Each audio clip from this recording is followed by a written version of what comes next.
Okay.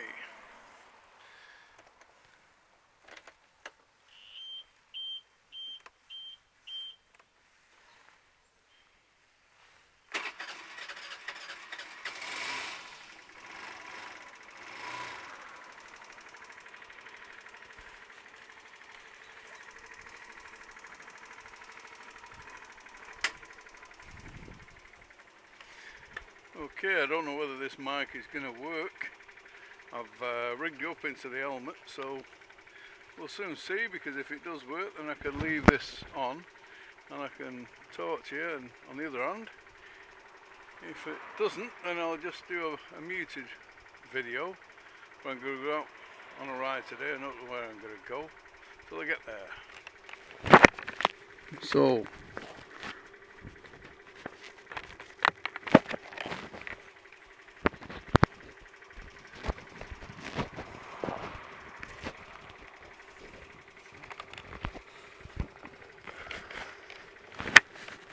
I think that's got us.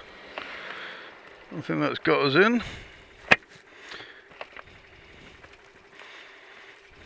I think that should be okay. Just going to check my mirrors, make sure I can actually see behind me.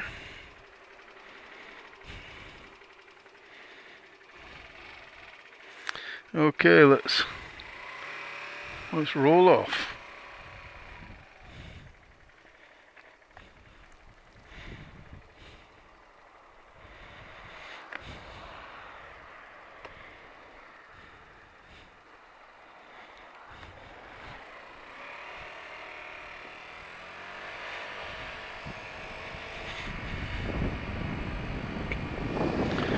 Okay, so we'll see how we cope with the wind.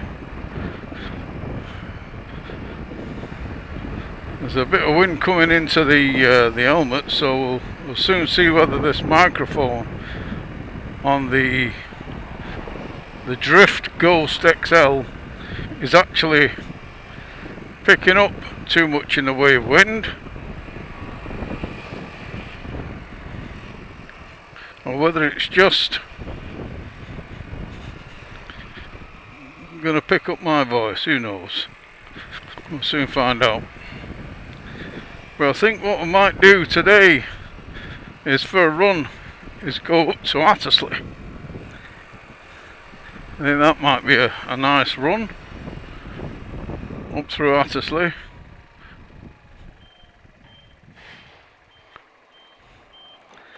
Let's see how we go on from there.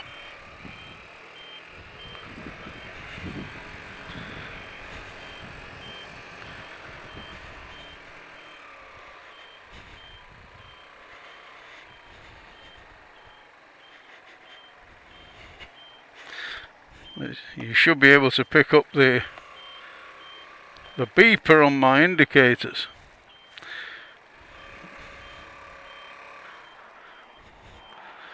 And that's there for a bloody good reason. And that reason is that I'm always forgetting to take the bloody things off. So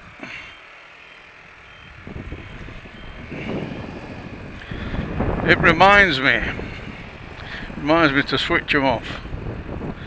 There's nothing worse than riding down the road with your indicators on and other car and bikers don't know exactly what you're going to be doing.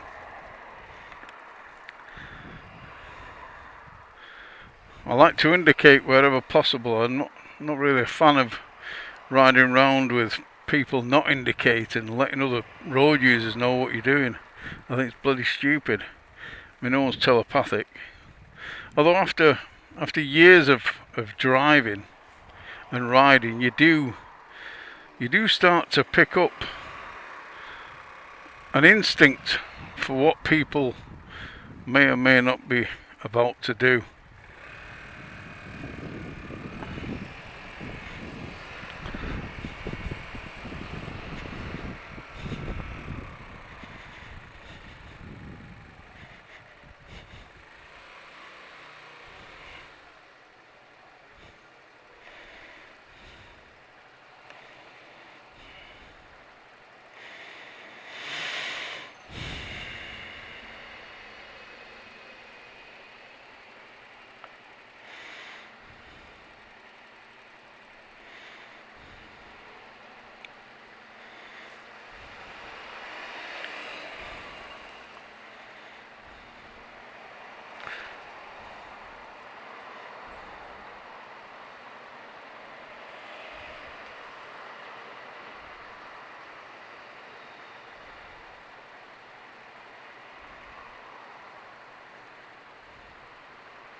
Obviously, being a dedicated lane, there's no need to indicate to anybody as to where we're going, because there's only one place to go.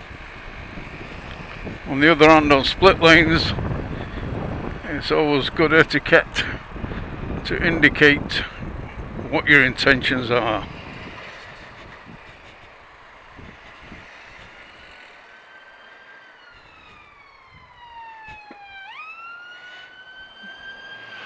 Let's see, he's gonna wait.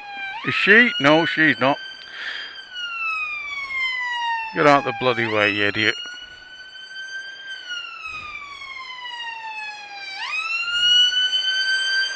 Emergency vehicles.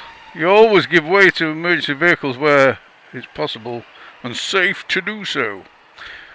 On the other hand, there are those that don't.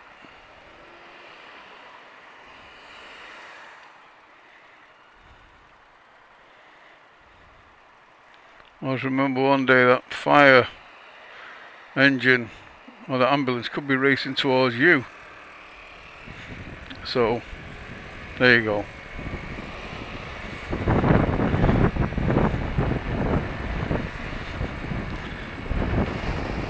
Passing a Suzuki dealer, Road and Racing.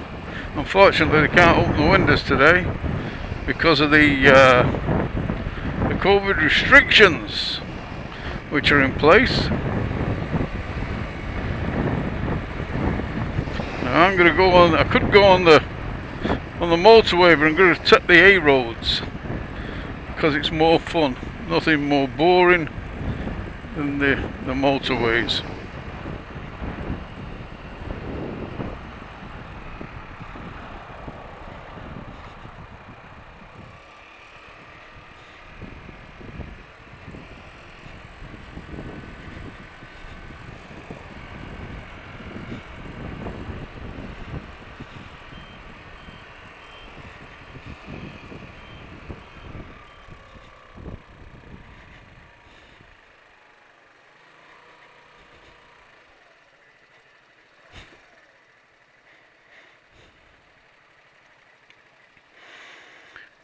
Still getting used to this little scooter. It's 100cc, which is adequate for A roads. I've not explored the top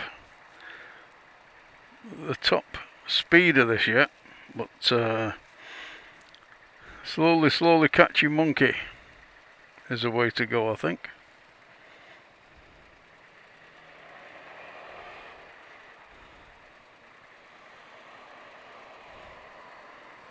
You don't want to get too cheeky with it just yet.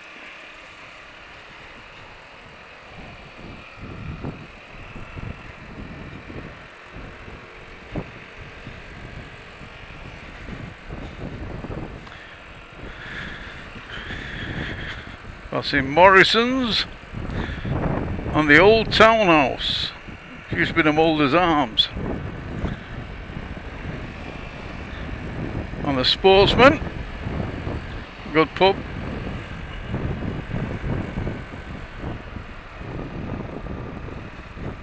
And my. Doesn't the weather bring them out?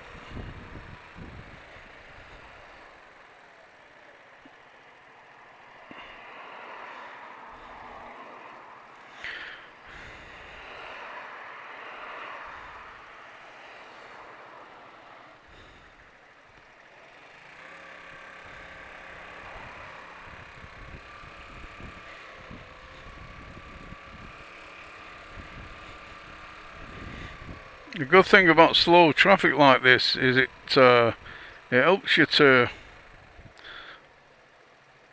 get used to slow control of your bike or scooter, which is just, if not more important than fast speed control.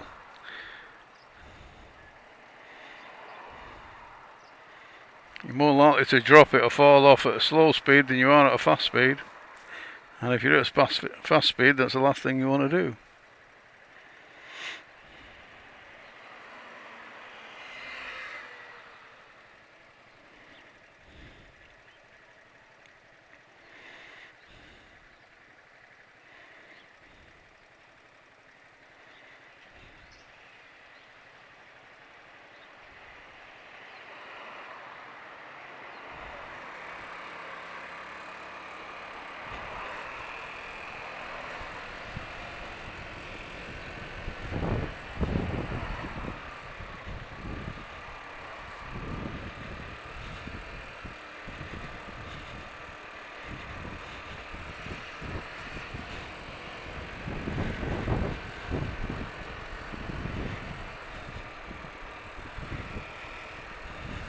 The one thing on a bike you've always got to avoid is the manhole covers.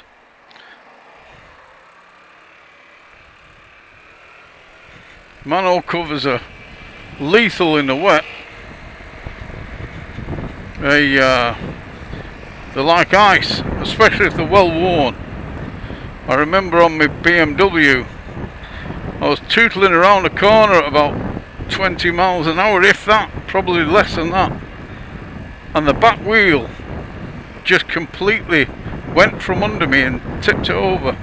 Luckily I had crash bars on it, and so it didn't do too much damage. But it took me straight over the top of the screen, and it was a big riot shield type screen that they used to have. It was a 1977 RT100, and I went straight over the top of that, no problem, just flipped me straight over. Being shaft driven,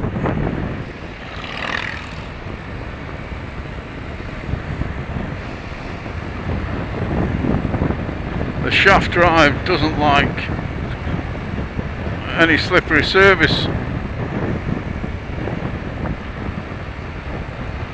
as it is, let alone when you actually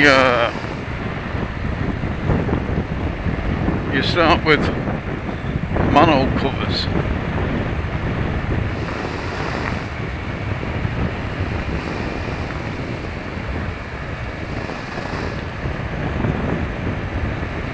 She's pulling away at 40 miles an hour now, so that doesn't seem to be a problem, and I think there's plenty of twist left should I need it. Not that much, but if I got 60 out of it, I think I'd be quite happy. Now I'm going to pull onto the estate. This is the estate I grew up on.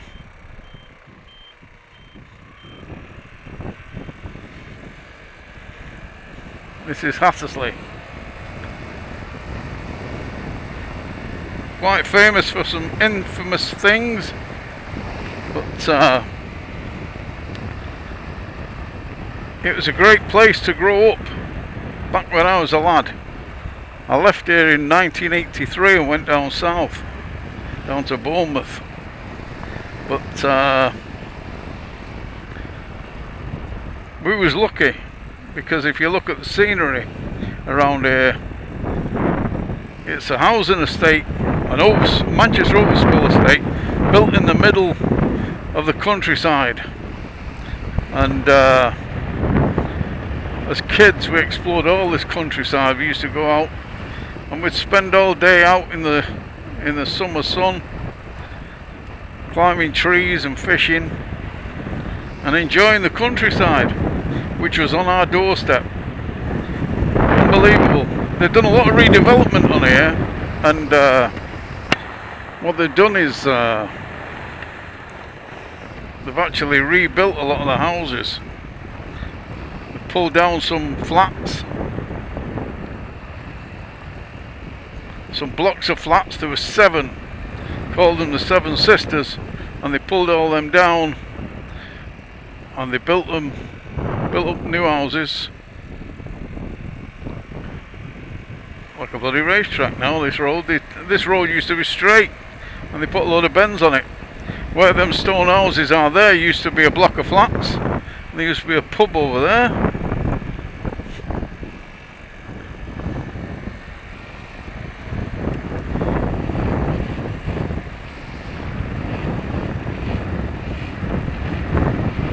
I've walked down these roads many a day as a kid.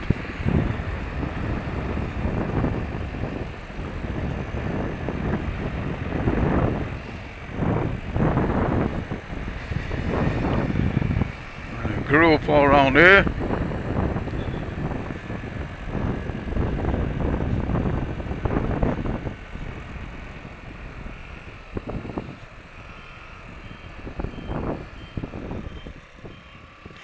And just here where I'm pulling in now,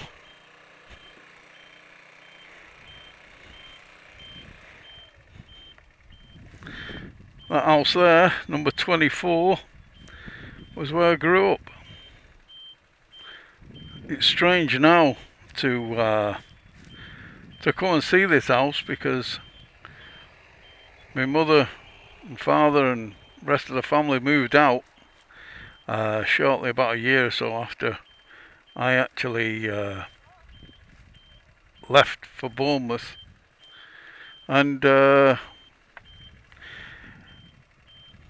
it really is, it's quite strange, you know, looking at the house, and it doesn't look like our house, and yet it does. It's weird. I jumped over that fence many a time.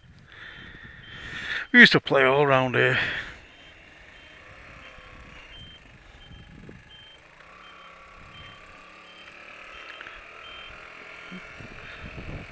Happy days, many years ago.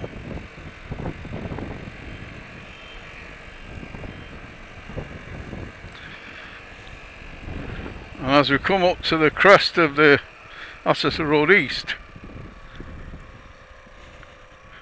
we come upon a pile of rubble that used to be a big block of flats, and the Four in Hand pub. And I've spent more than many a good night drinking with buddies and having a proper good laugh there, and now it's just a pile of rubble. Shame, really, but that's progress, I suppose. That's change. Nothing you can do about that. That's St Barnabas Church and the meeting point. I don't know what that is. Meeting point.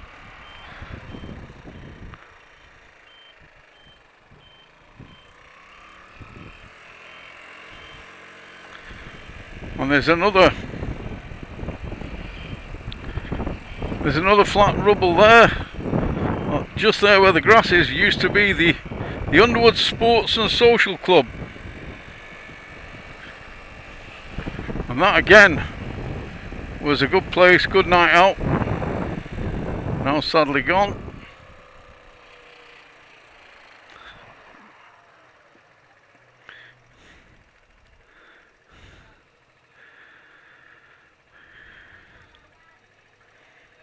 There's been a lot of development. A lot of the houses are still the same, and then these new buildings have been put up. Some of the houses have been bought. It used to be all council owned many years ago, and then the council sold out to I think it was New Charter or someone like that, Pennine Housing, and then from there, once they'd sold them on, a lot of people used their right to buy and bought their own houses and developed them, did them up, painted them, did a lot of they did a lot of things that they didn't do when they rented them, as if because it's rented they don't need to put any effort in, but they live there. Whether you rent or whether you own, you still live there. It's your house. You should make it your home, is what I believe. And parts of this, there used to be houses there. There used to be houses there. They developed that, but they didn't develop that. And they built the big Tesco there.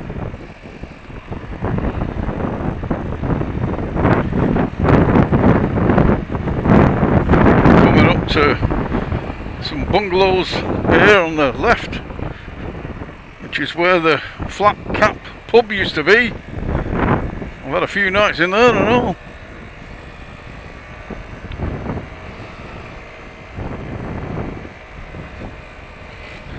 We're coming up into Mottram now, and I think what I might do is go through Broadbottom. That's a nice run to go. Nice roads.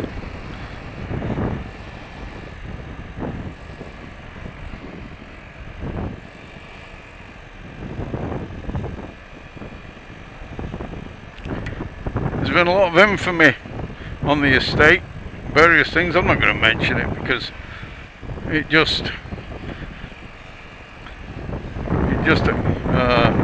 highlights the negativity that you can get on an estate. That was the pack horse before it was made derelict. I think it's somebody's house now. If it's not, it should be. Cracking building. We're now going into Mottram.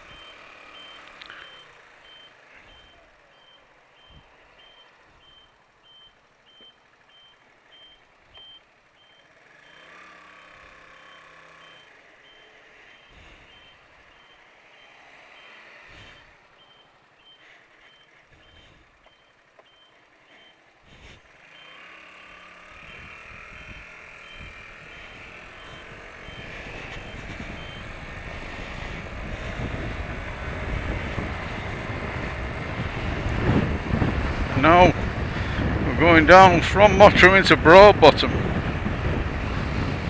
a little village of Broadbottom. Really nice. It's not changed much in all the time that I've been here. Very little in the way of change or redevelopment or additional houses.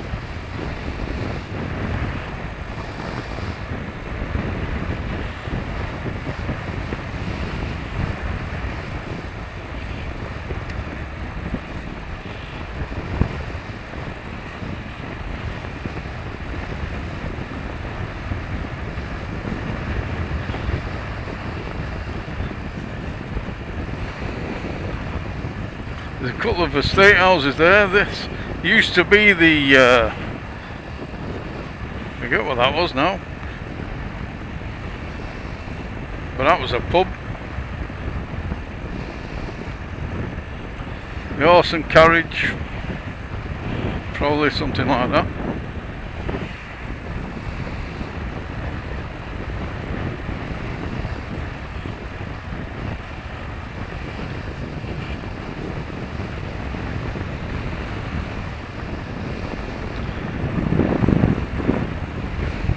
Last of the estate built houses on the other side of the valley, which still resemble Attersley. Actually entering into Broadbottom now.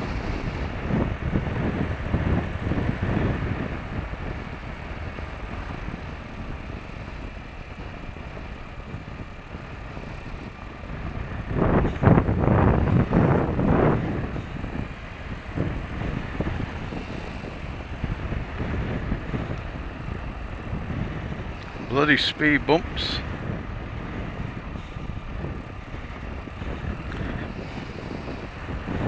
Good idea for your suspension, but when you're on a bike and you've got cars, they seem to think that you can fly over them, around them, as fast as they can, which is a bit dangerous really, because when you get something like this, it starts to throw you about a bit. Oh, and now the Mercedes is slowing down because he doesn't want to rattle his exhaust off, and now he's giving us some space.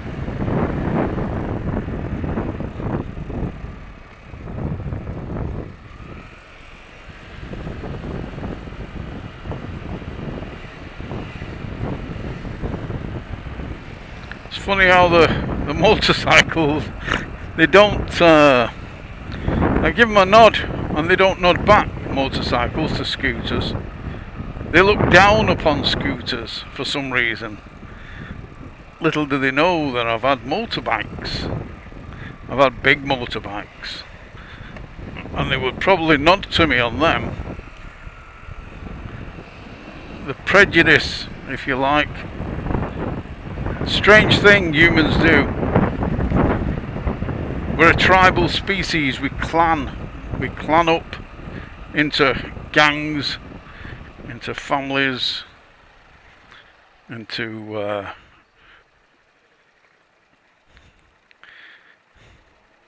we clan into groups, and then we try and exclude people. You're not in the gang. Complete bollocks, if you ask me. We're all in one big gang. It's called the human race, and the sooner that we realise that, the sooner we're going to learn to get on with each other. But there you go.